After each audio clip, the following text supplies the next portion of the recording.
Hello, everyone. Thank you for coming back to Bastone class, distance learning number 4. And this is going to be our final class. We missed last week due to bad weather. It's starting to look like we're going to get some bad weather as well for our class later on. So I'm going to record this now, and people will be able to work through it on their own speed. So if you have any questions on this, just reach out to me. We won't have time at the end of class because you're not here. So we'll just make it work. So super brief review. Let's cover all the strikes and all the parries that we've done together so far. So first ones we did were the montante and the colpo di testa. So the rising cut and the descending cut. So the montante and then the colpo di testa. And those can come from either sides, like so.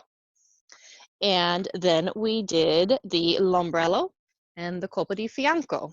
So the l'ombrello, that's the one that is rotating above our heads in a flat plane. And then the flank blow. So that's the ones that's chambered on our bicep and strikes through the middle. For our parries, we have had our guard of quarta.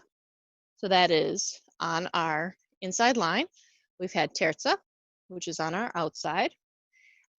We have also covered cerchio.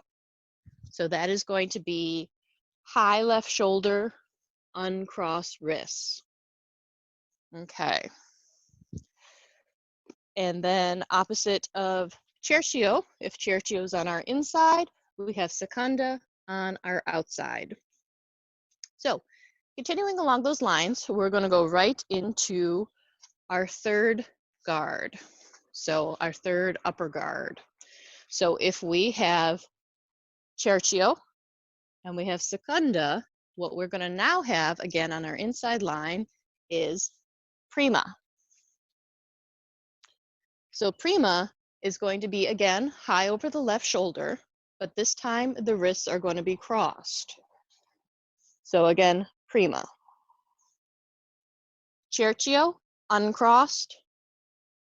Prima, crossed. And so you can see how I'm keeping it pretty close to my body. This one is also kept similar to cerchio, pretty tight to your torso. You can drop it lower to offer more protection to your legs. You can raise it higher and offer more protection to your head. Wherever you put it, you should not let it drift out. You start to drift out, things can sneak up underneath. You keep it nice and up and down, you can drop it, you can lift it. Now, that's not to say that you should snuggle it up against your body, because that's, with the way that these batons bend, that's going to be a rough time. So you do want to keep it out from your body, but still in a vertical orientation. So then we also have another pair of guards. And these are going to start to address some of the blows that might come for your legs and your flanks. Also montantes, which are going to be going for those lower openings as well. So we have low quarta and we have low terza. So if we have quarta like this, low quarta is not going to be, don't think of it as like a static guard. It's going to be a movement. So if you're in quarta, and let's say a blow is coming in toward your leg. So it's coming in toward your inside line, maybe like the inside of your leg, inside your knee, coming up to your torso, aiming at your groin, and you see it coming. And if you stayed in quarta, it would either sneak underneath or you would be unable to effectively parry it. And that's when you squat. If you look at the image in Sarah, it's doing just exactly that. You are dropping your entire body in the quarta position and driving your opponent's baton into the ground, and that's low quarta. So it's going to look something like this. And you want to try and keep your feet in the same orientation that you would have if you were standing upright. So this 90-degree angle, this heel to heel, if you can maintain that, do it. If you have to adjust and then go down, come back up and adjust again, all of that's taking up time. If you can keep your feet in the proper orientation, quarta, and then just drop. That's all you need to do. Up, down. Very, very simple, very direct.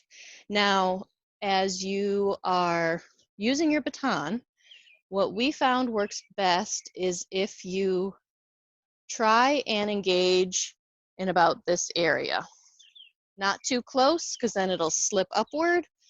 Not too far, because then it is just the principle of levers. This is going to be too weak, but right in here is going to be your sweet spot. You don't want to hit forward. You want to be in that quarta position and hit down. So kind of pushing it away as you're bringing it down. So I'll do that from the side so you can kind of see how far out my stick is going. So, quarta, quarta. And I am telling you this from experience, but this is going to be a great leg workout. So after a full class of practicing this, you should feel it. So then if we address the other side, so if we have a hit coming toward our outside line, if we were in terza and we had something coming over here, oh, we can't reach it with just our hands, that's when we are going to drop our whole body again.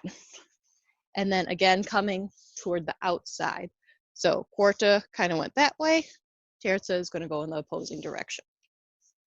So again, we're in terza and we drop. Terza, drop, drop.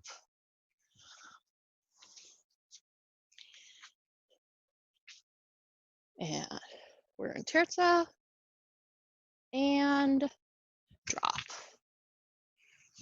And this is going to be a little bit more difficult in my mind. I find that my hand starts to rest on top of my thigh, and I do have to lift up the heel of my rear foot a little bit.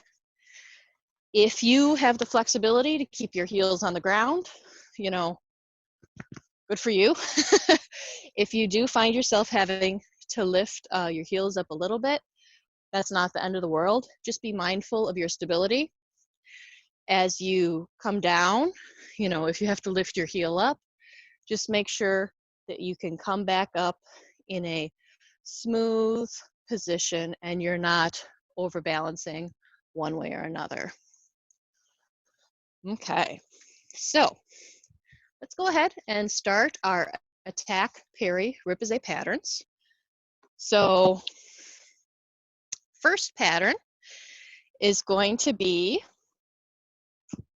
excuse me, the left colpo di fianco, parry in prima, and then repoussé in a right colpo di testa. So left colpo di fianco. Now we're going to parry in prima. So that's going to be that new one we just did with the cross wrists high on our left side. Parry in prima. And now right colpo di testa. Right colpo di testa. So I'm not doing the lunge right now. I'm just showing you the arm motions. So colpo di fianco, prima, colpo di testa. Again, just the arm motions. We're not adding the lunges quite yet. So left colpo di fianco, prima, right colpo di testa. So let's add in our lunge. So right colpo di fianco, parry into prima, and pull the leg back when you do that. Riposte, right colpo di testa. Now, feel how naturally your arms chamber up into prima, and you get that cross wrist gives you that nice kind of unwinding, like a spring unwinding. You get a lot of power and a lot of energy from that. So let's do that pattern 3 more times.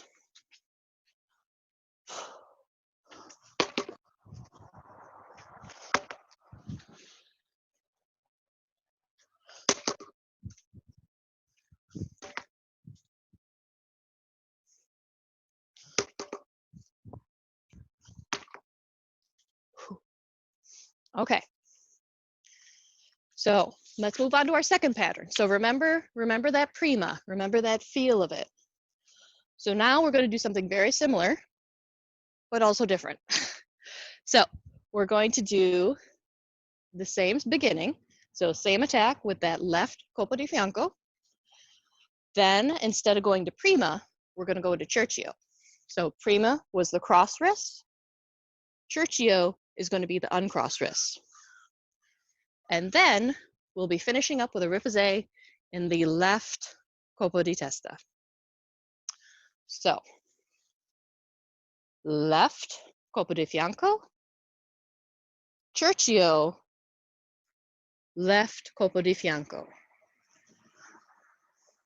Left pattern again, left, cerchio, left. And let's try it on the pel. And I'll show it one more time without the lunge, and then we'll add the lunge to it. So left flank bow, cerchio, left colpo di testa. And now let's add in the legs. So left colpo di fianco, parry in cerchio, riposte with the left descending hit, the colpo di testa. So compare that to what we just did with prima. So you had the cross wrists, now we're doing the uncrossed wrists. And neither one is better than the other. Neither one is good where the other one is bad. They are different parries that leave you different ways to follow them up. Now, if I was in prima, that makes it easier to access, right-handed ripostes than left-handed ripostes. If I was in cerchio, this would be a very difficult, not impossible, but difficult, come all the way around, come over to left. Come over, all the way around, over to the right. It can be done. You just have to be mindful that you have a little bit more distance to travel up. So while prima might take a little bit more effort to get into, if you can riposte more quickly from it, that might be an attractive option. Whereas if you needed to get into a parry quickly, just lift it up. Even though then your riposte might have to travel along a bit longer path after that. So let's do that pattern 3 more times, and then we'll move on. So adding the lunge in, left colpo di testa, cerchio, left colpo di testa. Oh, my apologies. Left colpo di fianco, cerchio, left colpo di testa. Flank, parry, descending hit. Okay. So now let's go ahead and try out some parries where we're going to be using the low quarta and low terza. So our first pattern is going to, again, start with that left flank blow, out. Now, The repoussé that's going to come at us is going to come at our lower openings, so our legs. So we're going to parry that with the low quarta, and then we're going to follow that up with a rising cut, so a left montante for our repoussé. So it will be left colpo di fianco, low quarta, raising the tip, coming up into a left montante. So that pattern again, flank blow, low quarta, coming up with the montante on the left side. And I'll show it this way.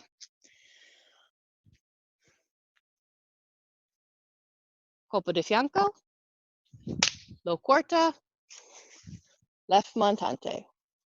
And I do find myself on that montante, it feels a lot more comfortable and powerful if I rotate on my rear foot and let my hip get into the motion.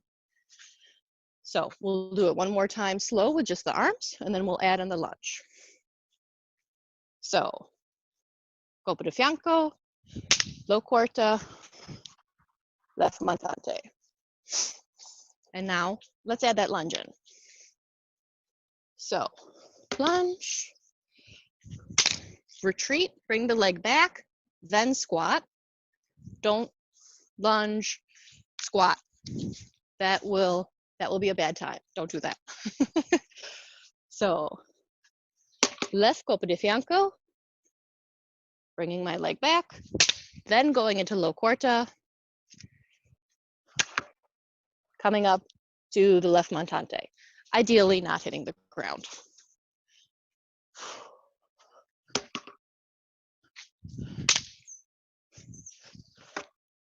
Left montante. So let's do that pattern 3 more times, and then we will move on. And if you need to, adjust, if you find yourself too far away or hitting too close, move back and forth as need be. So, flank, low quarta, montante. Flank.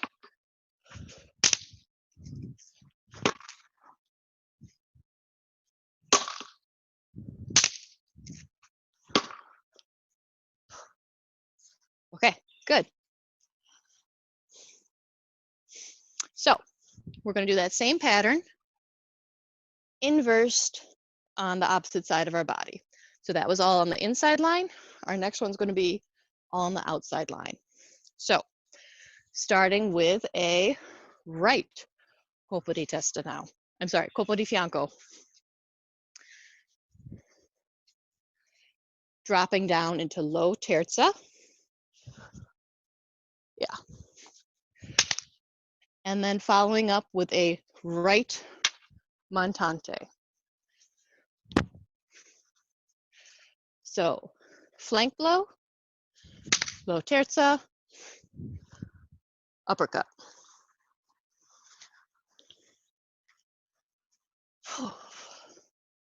Flank blow, terza, uppercut. And turning this way so people can see both directions. Actually, I'll turn this way. Flank blow, low terza, uppercut. Okay, so let's do that, adding our legs now, adding that lunge in. So, right, colpo di fianco, retracting my leg before I go down into low terza. As I come back up, and the lunge, and on guard. So one more time, nice and slow.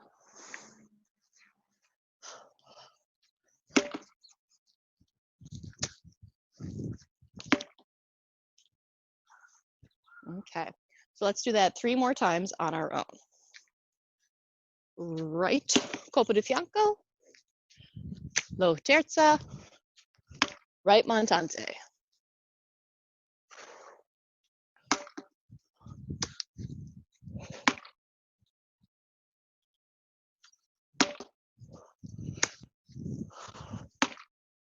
Whew. Okay, good job, everyone. So I have one last thing that I want to cover, and this is kind of a bonus round. So Siri also discusses what to do in cases where you are fighting more than one attacker. So you might have 2 attackers, you might have 4, you might have a whole crowd of people. So if you're in a situation where you're surrounded, he suggests the following pattern as one that will kind of rotate you around in a methodical manner. So this pattern is called the simple square. And to do it, what you're going to do is you first need to identify 4 directions. So kind of the 4 cardinal points. For me, I'm going to have my north be facing at you.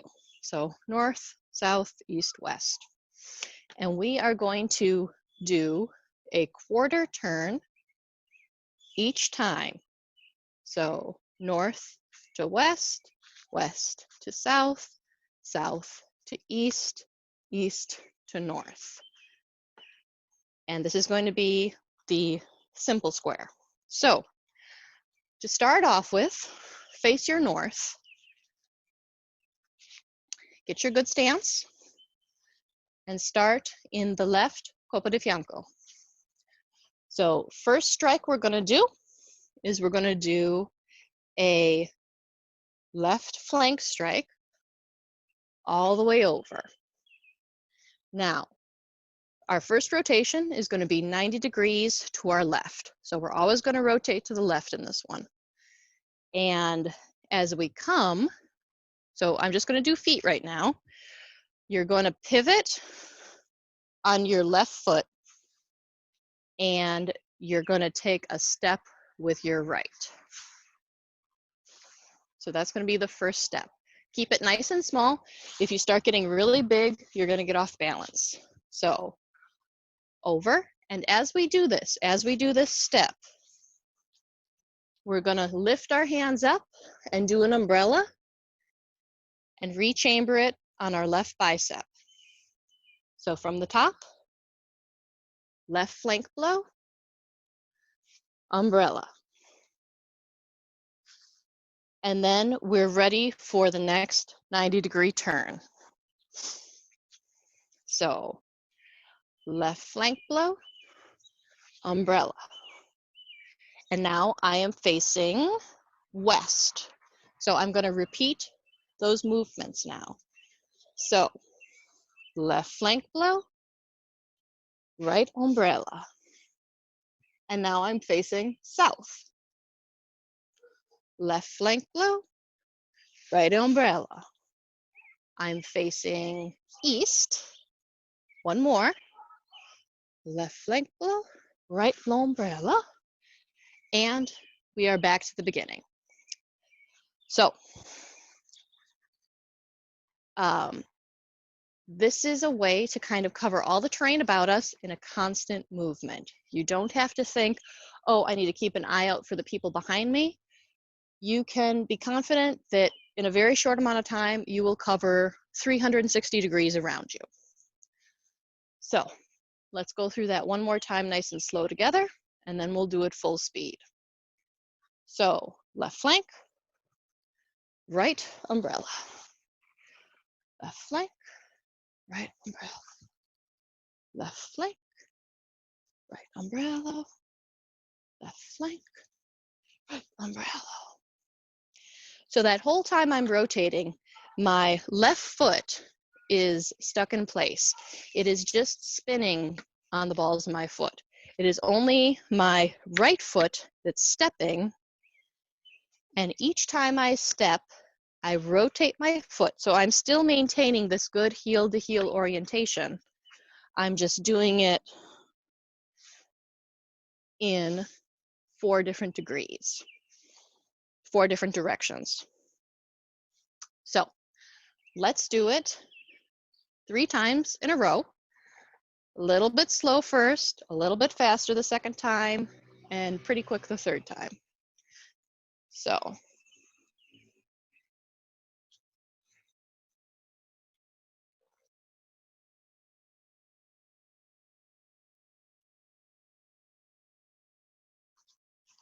Good.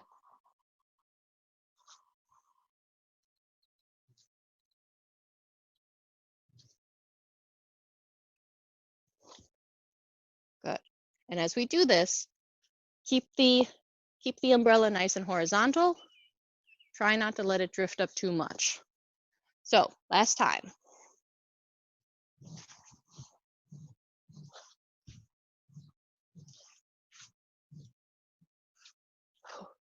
Okay.